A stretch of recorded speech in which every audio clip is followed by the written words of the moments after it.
Hi traders, I'm Kagiso Mahuma and welcome to the next installment of our how-to videos. And we're going to be continuing with our series of how to use your indicators.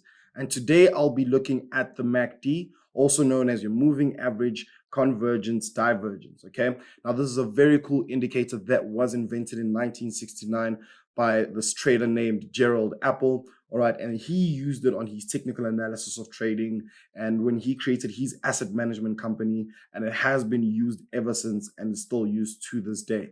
All right, now one of the best things about your moving average convergence divergence is that it's very simple and very flexible and can be used across multiple time frames. So whether you're trading on your 4-hour chart or your daily chart or your weekly chart, traders may use the MACD to identify trading opportunities on a daily basis. Okay, so now obviously this is a relationship based off two moving averages. All right, one based on your 26-day and one based on your 9-day. Okay, and then they'll put this information together to obviously make this histogram.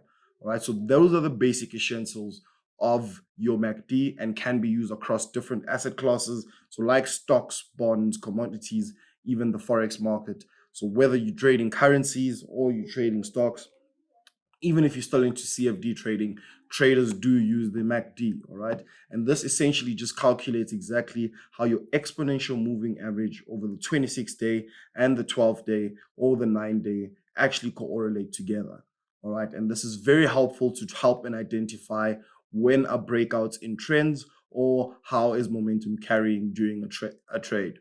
All right. So like I said before, whether you're using it as a scalping strategy on your 1-minute chart, all right, or you're looking for a swing trade on your hourly chart, or you want to look for a long-term trade looking on your weekly or your monthly charts, okay, the MACD can be very useful to use across multiple different trading avenues.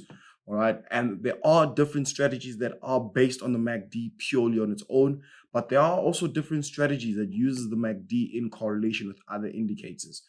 Okay, so these are just some of the tips that you can definitely use for yourself when using your MACD. All right, but for more information, do subscribe to our YouTube channel or contact your accounts manager today. But from me, Kagiso Mahuma, and the entire BlackStone Futures team, goodbye.